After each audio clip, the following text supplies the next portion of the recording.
Today is election day, and there are 4 races commanding the national attention.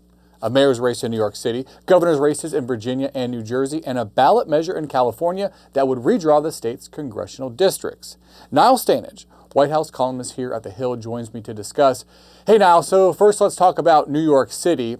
Zohran Mamdani's had this meteoric rise, came from a virtually unknown state assemblyman to now leading in the polls. What do you think that says about politics in a time where the ability to command attention kind of seems like everything? Well, to your question, I think it points to the fact that Mamdani has been very successful in garnering attention, in getting his message across through the use of social media and so forth. But even the best use of social media is no good if your message doesn't resonate with people. Obviously, the central principle or the central slogan of Mamdani's campaign, making the city more affordable, has really resonated with people, does have a lot of appeal. And I think that has helped catapult him into this pretty significant lead in the polls. Like, no election is over until it's over, but he's a very clear favourite to win. Chuck Schumer, the top Democrat in the Senate, has not endorsed Mamdani, even though he's from New York. What do you think about that says about this race and the future of the Democratic Party?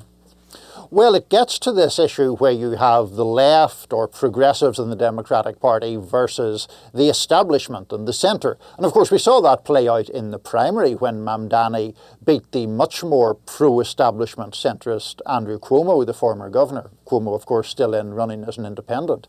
As to Schumer, I think it suggests or proves that the Democratic party establishment is still pretty sceptical about Mamdani, or anxious perhaps that his form of politics will come to define the party nationally. Mamdani, by his own description, is a democratic socialist. That has, as I say, resonated with the New York City electorate, but the New York City electorate and the electorate in a competitive district in Iowa or Western Pennsylvania are really pretty different. I want to ask you about the governor's race in New Jersey. Now, this is a blue state. Republicans haven't won statewide there since 2013, but it seems to possibly be trending a little bit more purple, 10-point swing from 2020 to 2024.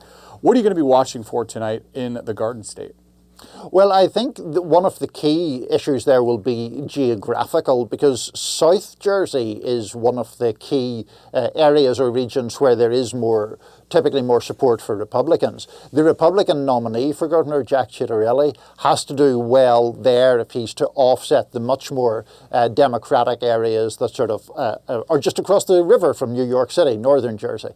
So that will be the key point, I think, to watch. It is also, as you implied in your question, Drew, the one of the major contests where Republicans have the best chance of victory. It would still be a surprise, Ciattarelli trailing Mikey Sherrill by about 4 points in the polls, but 4 points is not an invulnerable lead, so there's the possibility of a bit of a surprise there. If somehow Ciattarelli is able to pull this out, or even if it's very close, what do you think that says about the Democratic brand if that happens in a blue state like New Jersey with a candidate, Mikey Sherrill, who's a military veteran, former prosecutor, and the president is from the opposite party and has historically low approval ratings? Obviously, it wouldn't say anything very good about the Democratic brand if they weren't able to pull off a victory in New Jersey. I mean, New Jersey has been a pretty blue state for as long as I can remember. There have been some exceptions or some people who've been able to buck that trend, like Chris Christie becoming governor there. But I think that if in the current climate, either Ciattarelli was to get close or even win this race, that would disconcert Democrats a lot, especially since Mikey Sherrill, as you say, is very much in the centrist, don't scare people with anything too radical kind of wing of the party. If she lost, that would be a problem for the Democrats. Let's talk about Virginia. It looks like Democrat Abigail Spanberger should win comfortably. I think more of the focus probably here in the last few weeks of the campaign has been on the Attorney General's race, so it's probably a little bit closer, at least according to the polls. There's been this texting scandal involving the Democratic candidate Jay Jones. There were these private messages that were uncovered where he was fantasizing about violent acts being committed against another state politician. Do you think this is going to be a test of split ticket voting, or maybe even how forgiving voters are in 2025 over the private release of these messages?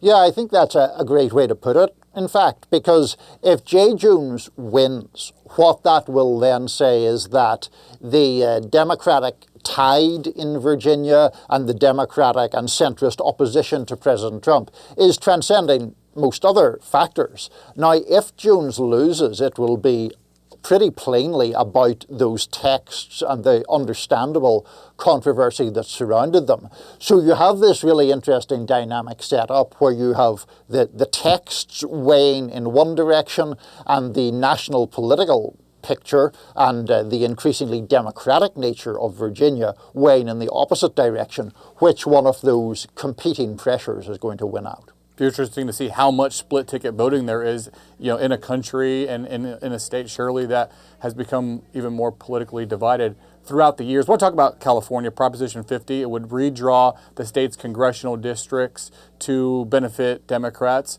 What do you see as the significance of this? Let's just first look at the significance for midterm elections next year. Well, the significance there would be that if Prop 50 passed in California, it's a way of neutralizing what Republicans in Texas did. The Texas redistricting is expected to benefit Republicans in terms of 5 new House seats in that state. The California Proposition 50 would counterbalance that with maps that would be expected to deliver 5 extra seats to Democrats.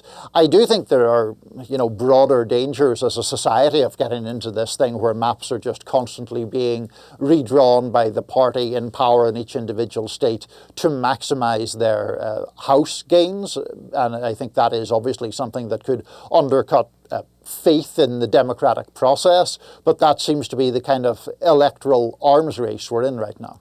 I want to talk about this in terms of the future of California Governor Gavin Newsom, widely expected to be a presidential contender in 2028. It strikes me that if this were to fail, it would be a huge hit to Gavin Newsom's future political career. But if he is successful here, it seems to put another notch in his belt as he seems to kind of be solidifying his spot as one of the top contenders in 2028. Yeah, absolutely. I agree with that 100%.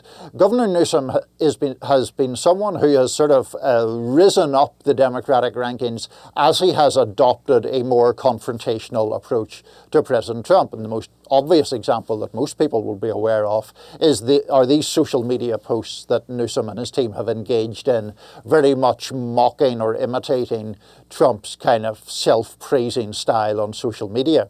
But this Proposition 50 is a more substantive effort, obviously. Newsom has been very much to the fore in the campaign. He's been prominent in TV ads, pushing for a yes vote on Proposition 50.